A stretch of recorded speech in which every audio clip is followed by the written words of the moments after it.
Bismillah ar-Rahman ar-Rahim, alhamdulillah, wassalatu wassalam, ala rasulillahi, amma ba'du.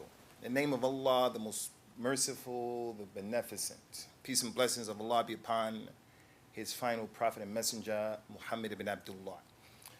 Let me first begin by saying I'm not an apologist. I'm not here to apologize to anyone about any aspect of Islam. When it comes to the religion of Islam, as my brother Abu Tayyib has mentioned, I embraced this religion. It wasn't gifted to me. And I embraced the religion after looking in it and at it with a very close eye. And after embracing, I was supported by my relatives, although they didn't understand a lot about Islam.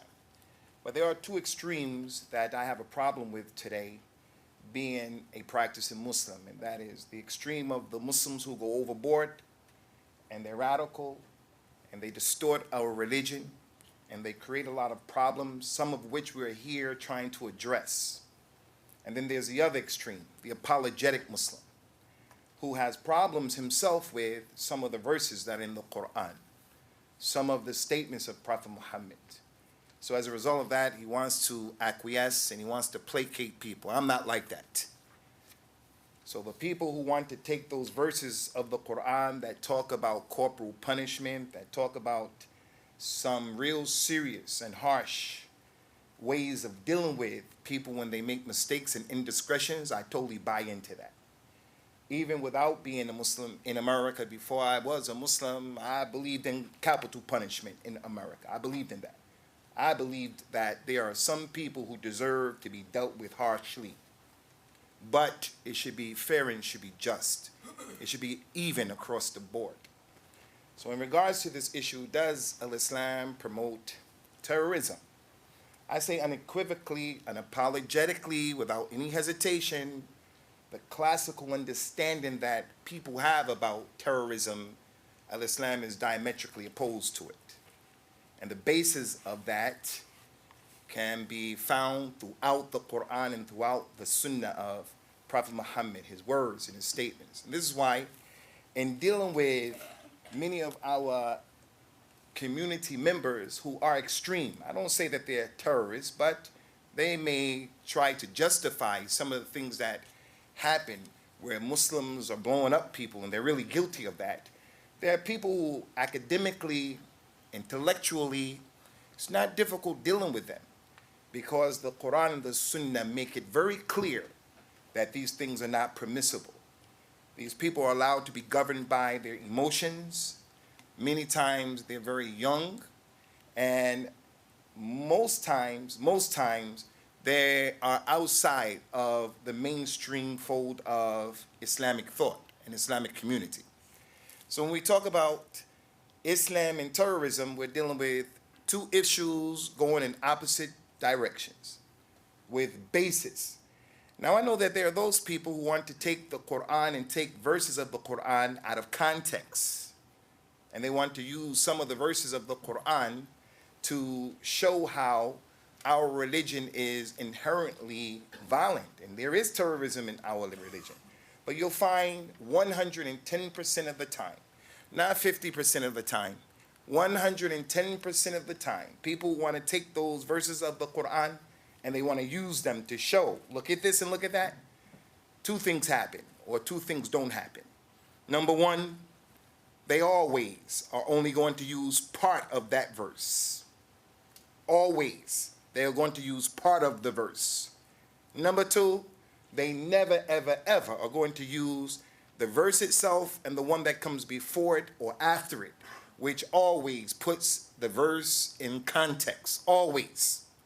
Always. So I can take the Bible and I can take the book of the Jews. I could take both of those books and I could take many examples of verses just like people can do with the Quran. But I'm not here to do that. I'm here to show and to prove that terrorism has nothing to do with Islam. And when I say terrorism, as one of the speakers is going to explain, that quagmire that we're presented with, the predicament that we're presented with when we just deal with the definition of the word terrorism. The first basis is the fact that Many of these verses that people use to show the dark side of Al-Islam, to make people afraid of Al-Islam, and there's some strong verses. I put my hand up, my wounded hand. I put it up and I say, yes, they are there. And I believe in them, and I accept them, and I support them. But the amazing thing is that these very verses, in most instances, can be used as punishments towards people who are terrorists. If in fact there are Muslims who are guilty of committing terroristic crimes and they get caught in the Islamic society, they get caught, some of those rough and tough verses will be used against them. Like the verse in chapter number 5 of the Quran. It's called the chapter of Al-Ma'idah, the tablecloth. The number of the chapter is 33 to 34. I usually read chapters of the Quran in Arabic because it helps me to translate it correctly. But because I don't have a lot of time, I'm going to do my best. But if I do start reading some things in Arabic, it's not to mesmerize anyone. It's just so that I can get a mental picture when it comes to translating it in the best way. But this verse, it says, verily those people who wage war against Allah and his messenger, and they spread mischief in the earth, then their recompense and the penalty for that is, and the verse goes on to describe some serious retribution for what they did. This verse is used when in the Muslim country someone is found planting a bomb, blowing up people, doing these types of acts of terrorism. This is one of the main verses that is used. This verse, non-Muslims who wage war against Allah and his messenger, and they fight against the Islamic State of the past, the Islamic State right now. This verse can be used for them, but they don't have a monopoly on this. This is also the Muslim person who is the Muslim, the individual who's a Muslim, who's spreading mischief in the earth.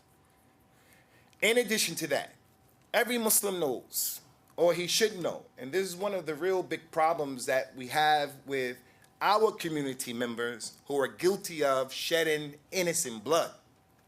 Every Muslim knows that we have in our religion what is considered to be major sins and what is considered to be minor sins. All of them are dangerous, but obviously, major sins, a person has to do his best to stay away from them.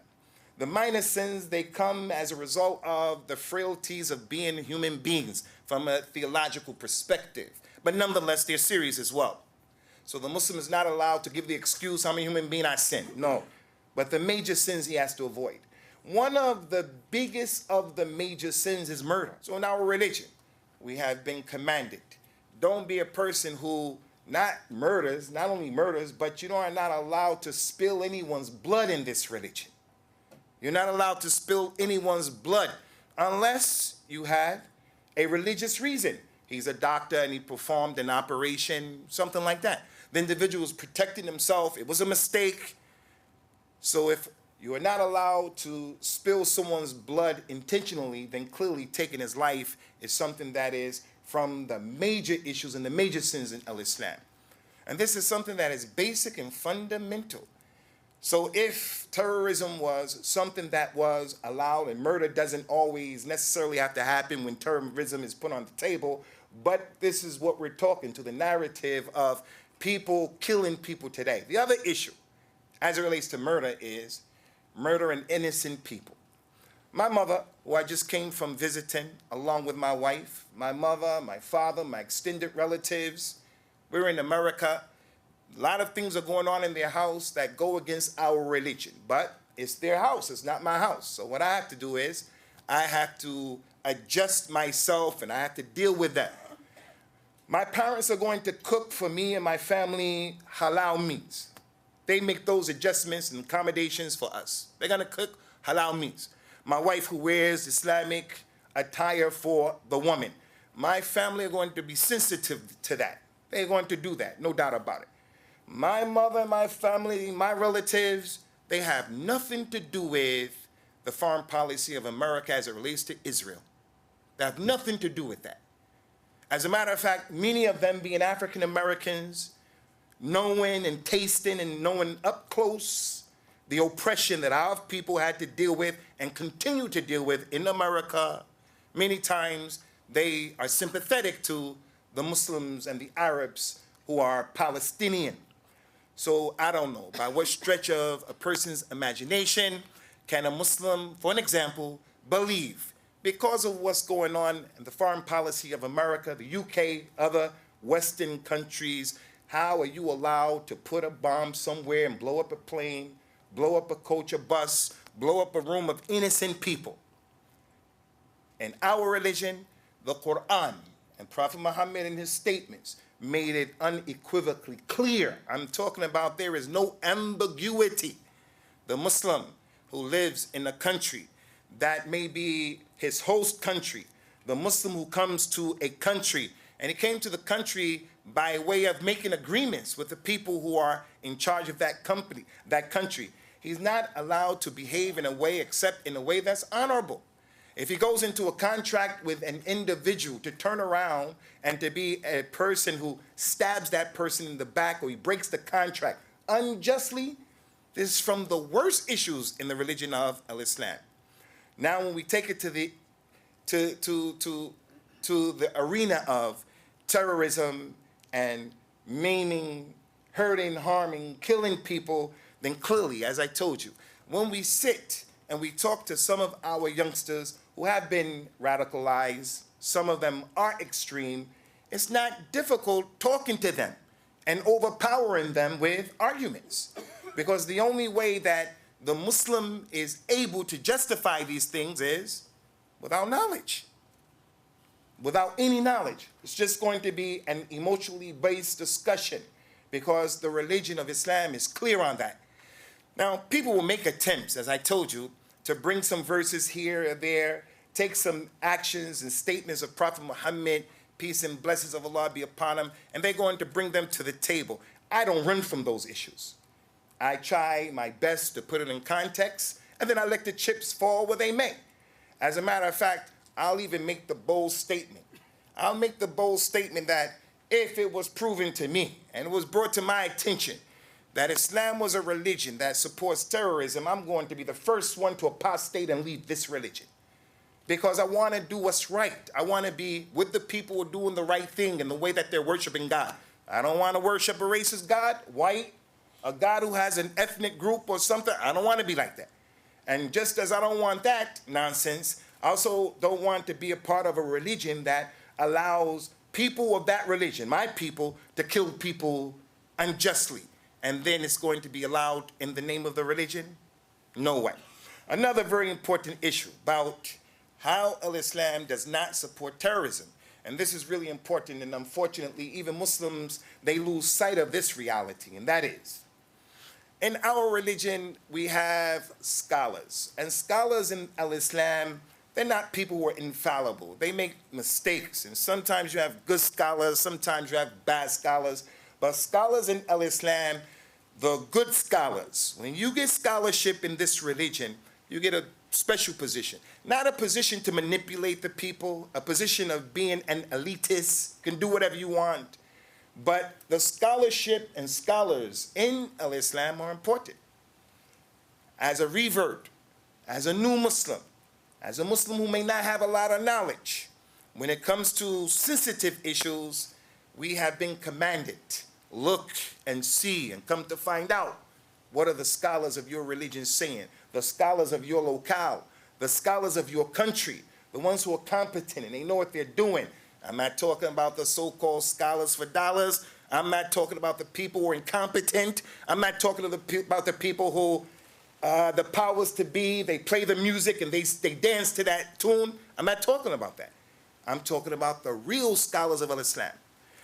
When we look at them, we don't see any scholars with the extreme groups of Muslims. I'm talking about Muslims who are in fact guilty of committing terroristic crimes.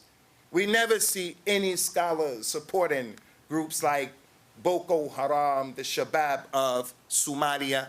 We never see them supporting ISIS. We never see them supporting Al-Qaeda. You never see it. The people who support them are people who are ignorant of the religion. And the ones who lead them, and they look at them as being scholars, they themselves are ignorant as well. So it's a classic case of the blind leading the blind.